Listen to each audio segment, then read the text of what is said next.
agradecer particularmente a vos, Abraham, al Grupo Fénix, a la Facultad de Ciencias Económicas de la UBA, y también a María Sol, a Paola Severino y a los autores y a las autoras que colaboraron en este número. A nosotros, cuando se contactaron, Abraham habló con Horacio Berbisky, que es el presidente del CELS, para pensar este número sobre derechos humanos, y tuvimos una primera reunión con Marcela y el equipo del Fénix y Abraham. Desde el principio nos pareció que había mucho para decir y que sobre todo era muy oportuno pensar un número en esta larga colección que hable, que problematice y que produzca insumos para la reflexión. Desde el CELS, claramente que trabajamos en derechos humanos desde una perspectiva, desde el activismo. Siempre fue fundamental para nosotros tener espacios de reflexión, de discusión, de análisis, para luego aplicar a nuestras acciones y a nuestro trabajo diario. Y en ese sentido,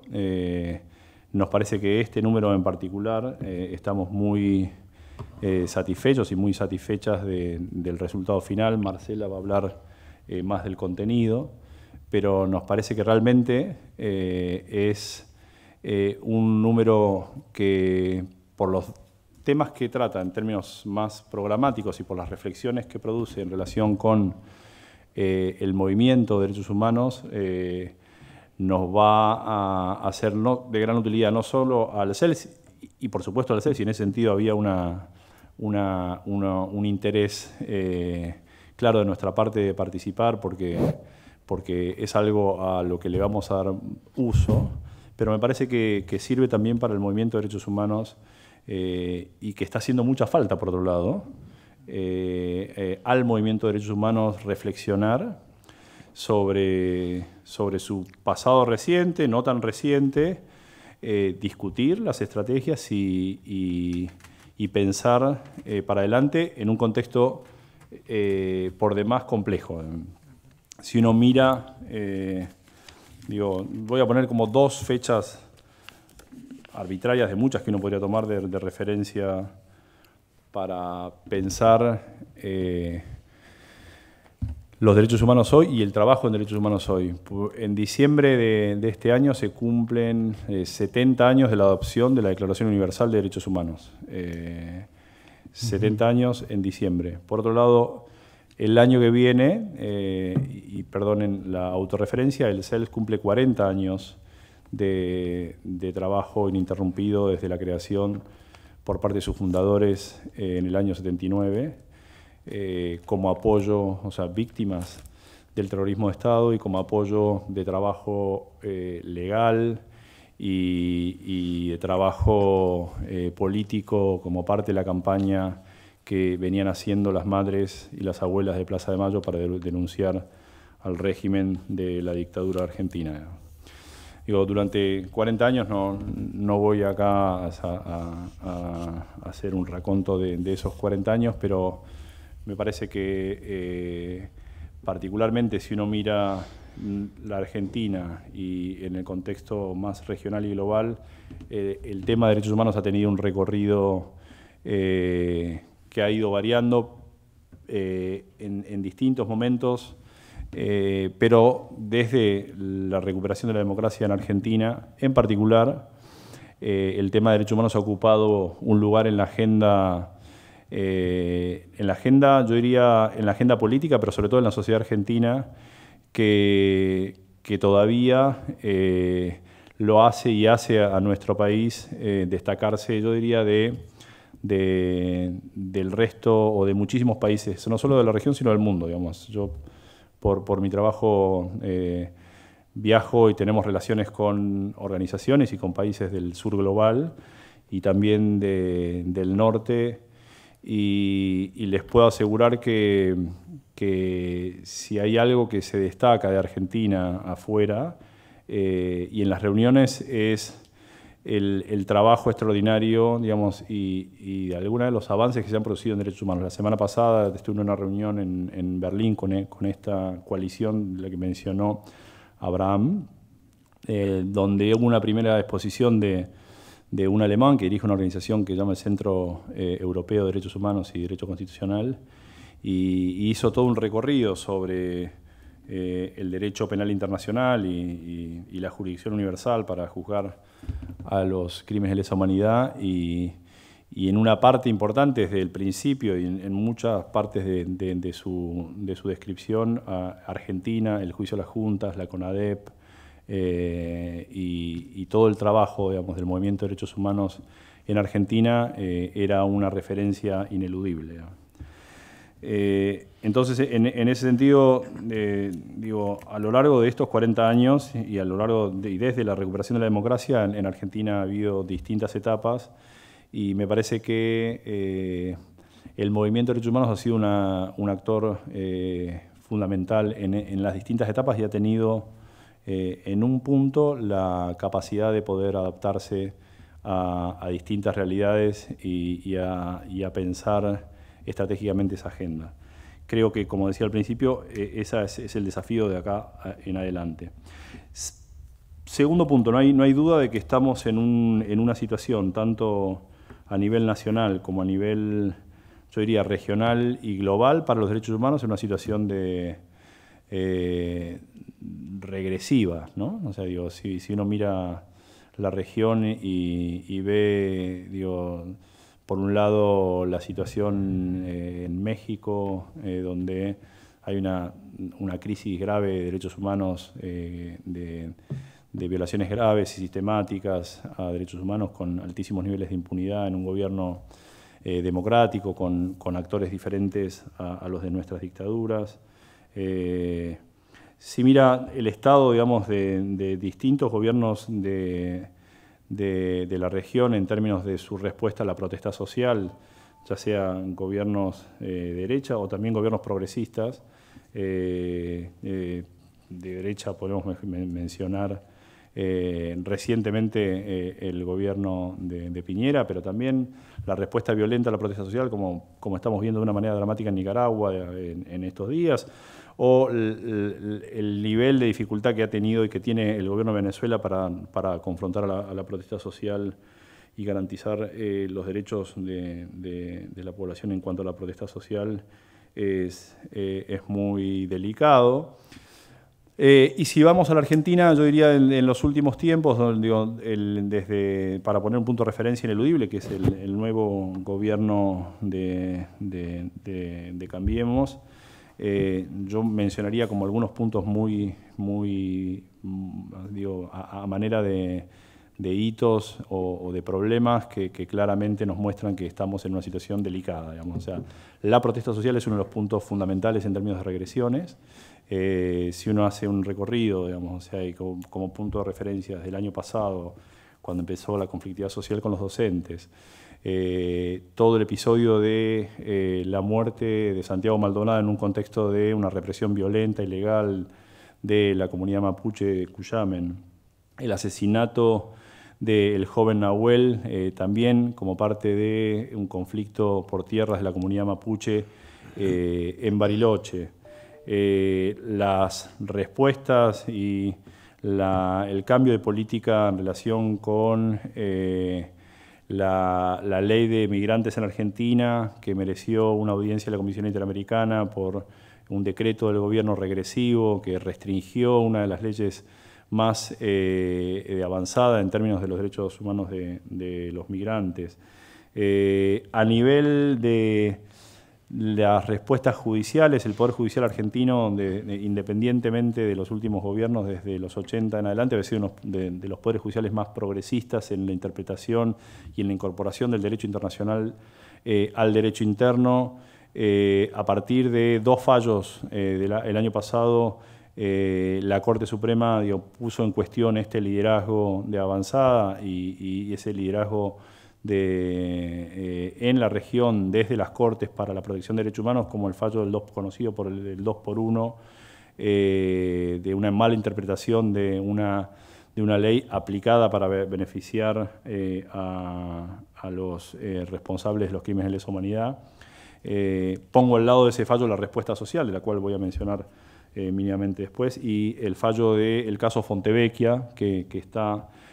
planteado en uno de los artículos y que es un fallo de la Corte que sorprendió en el sentido que cambia toda la jurisprudencia en la Corte que avalaba y planteaba que no solo los tratados de derechos humanos y la interpretación de los órganos eran obligatorios para la Argentina, reformó esa jurisprudencia y planteó una especie de Brexit jurídico de Argentina, de salirse del sistema regional de protección de derechos humanos para decir que en todo caso primaba la soberanía por sobre este marco regional en el cual los tratados que son parte de la Constitución y los organismos que los interpretan son obligatorios para el Estado argentino. En ese sentido, otro de los temas que nos ponen o que ponen como una alarma es lo que se está discutiendo en estos días, digo, o pasó desapercibido en estos días por la discusión de la legalización del aborto, que después, por supuesto, voy a mencionar, que es toda la cuestión de que el estudio que está haciendo el gobierno, o un borrador que ya tendría el gobierno de un decreto que reforma la ley de las Fuerzas Armadas, que había hecho el primer gobierno del presidente, el gobierno del presidente Néstor Kirchner, que autorizaría, o que autoriza, de acuerdo a versiones bastante confiables, a la intervención de las Fuerzas Armadas en cuestiones de seguridad interior en relación con la lucha contra el narcotráfico y el terrorismo, rompiendo y quebrando una política de Estado y un consenso de la política de 4 gobiernos distintos, digamos, de la ley de defensa que se sancionó durante el gobierno de Alfonsín, la ley de seguridad interior que se sancionó durante el gobierno del presidente Menem, la ley de inteligencia que se sancionó en el efímero gobierno de la Rúa y el decreto reglamentario que mencioné recién. Digamos. Esos tres leyes y el decreto reglamentario planteaban un consenso en el cual había una separación entre la seguridad y la defensa y una prohibición legal de que las Fuerzas Armadas intervengan en seguridad interior. Por supuesto, digamos, por la trágica intervención de las Fuerzas Armadas durante todo el siglo XX en Argentina con una amenaza y con violaciones graves a los derechos humanos, pero también por una cuestión de separación y de funciones diferentes. Digamos. Bueno, eso también hoy por hoy está en juego. En este contexto y en una enumeración un poco arbitraria de distintas cuestiones que nos llaman la atención y con las cuales el CELS lidia diariamente, nos parecía que había que reflexionar y un momento necesario para reflexionar sobre 2 temas, digamos. Uno sobre cuál debería ser la agenda de derechos humanos para este momento, que es un momento, como dije, delicado, grave, o que nos encuentra a la defensiva, que nos encuentra tratando de evitar regresiones. Y por otro lado, cuáles las discusiones hacia adentro del movimiento, digamos, de los actores que intervienen en la defensa de los derechos humanos. O sea, y cuando hablo de eso es no solo el movimiento de derechos humanos, que es uno de ellos, pero también de otros. Y creo que parte de las discusiones que queremos dar acá y que conversamos entre nosotros, con mis compañeros y mis compañeras, digamos, del CELS, de otras organizaciones, de movimientos sociales, es justamente como uno de los problemas el endogenismo del movimiento de derechos humanos, digamos, la necesidad de tender puentes con otros actores sociales, de tender puentes con otros movimientos, de tender puentes con otras disciplinas, digamos, algo que el CELS viene haciendo desde hace muchísimos años, casi desde su nacimiento, digamos, un trabajo interdisciplinario. ese es un tema, digamos, o sea, en cuanto a los actores. Otro tema que nos interesa destacar y que también nosotros problematizamos bastante tiene que ver con lo generacional, ¿no? Digo, como parte de estas, el CELS en nuestro caso ha sido, a lo largo de su historia, en distintas etapas, ha tenido la virtud, digamos, y en ese momento, digo, rescato entre sus muchas cosas buenas la visión de Emilio Mignone de pensar, de incorporar nuevas generaciones al trabajo de derechos humanos justamente para responder a los desafíos y no quedarse con la agenda vieja y con los actores tradicionales. Y eso nos lleva a otra cuestión que tiene que ver con justamente los desafíos actuales plantean que las recetas que en su momento fueron exitosas, digo, para responder a situaciones delicadas, a violaciones de derechos humanos, a faltas de respuestas, a violaciones estructurales por parte de un gobierno de gobiernos democráticos, digamos, ya no como una política de Estado con la dictadura, pero situaciones estructurales que generan violaciones masivas. No necesariamente las que se usaron anteriormente pueden ser exitosas para aplicar a un contexto y a una situación absolutamente diferente, ¿no? Y en ese sentido, por ejemplo, a modo de ejemplo, porque la tengo acá a la izquierda, el artículo de Natalia Federman, que discutiremos ahora, sobre el fenómeno de la desaparición forzada y sobre las respuestas del Estado, digamos, y sobre las distintas respuestas del Estado en dictadura y en democracia, y qué significa eso en democracia, es un buen ejemplo, me parece, para llevar adelante una reflexión sobre esta cuestión de no aplicar recetas automáticas que fueron exitosas en otros contextos porque no necesariamente pueden ser exitosas en la actualidad. Y en ese sentido me parece que todo el caso de Santiago Maldonado también nos genera y nos da un montón es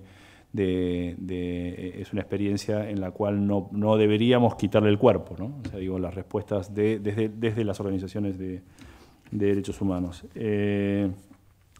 Y finalmente, para terminar con una nota, digo, optimista en estos días, me parece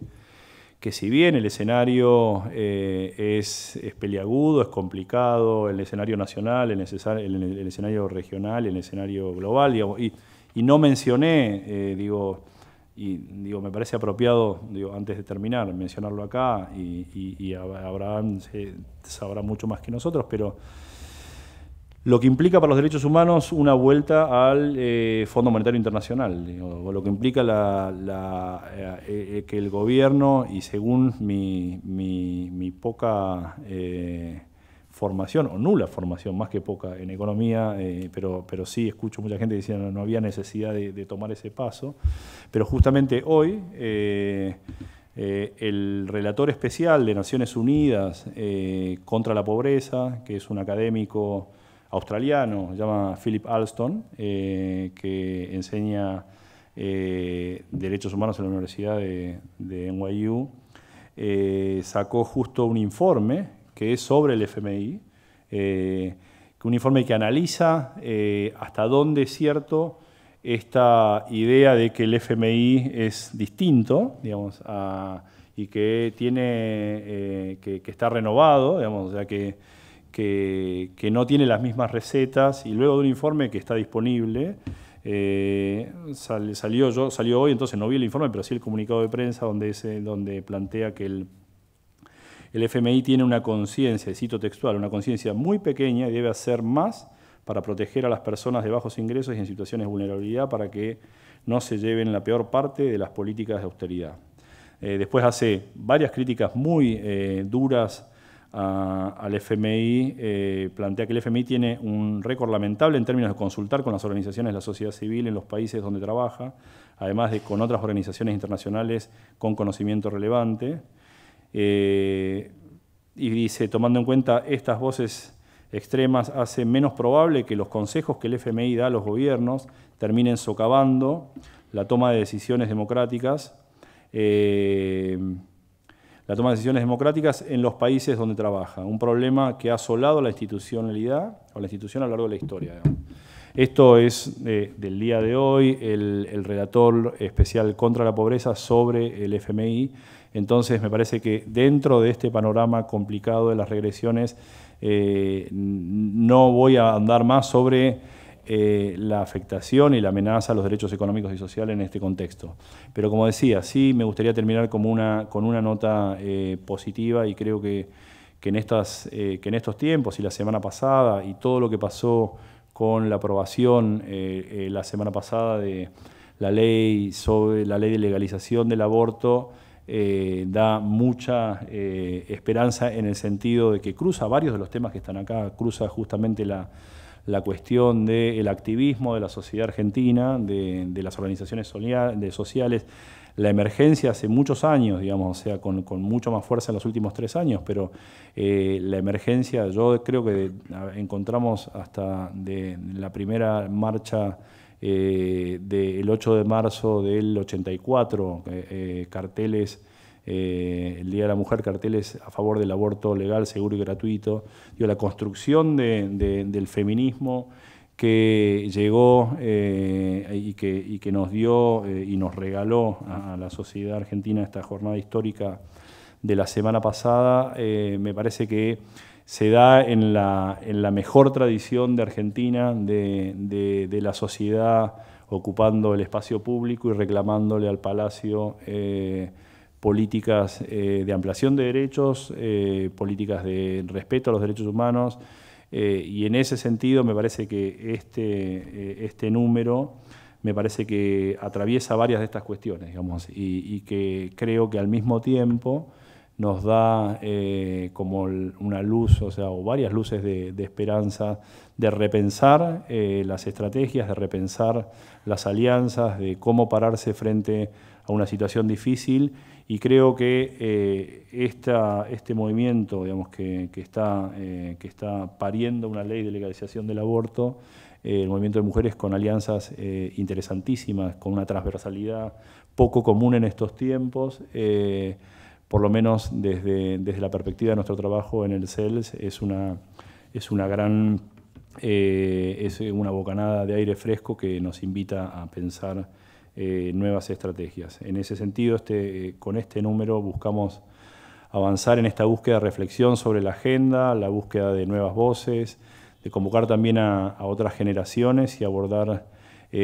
otros problemas, nuevos problemas o viejos problemas con una nueva mirada. Con lo cual, nuevamente, muchísimas gracias al Fénix, a Abraham y a todo tu equipo, y le voy a dar la palabra a Marcela para que hable el contenido.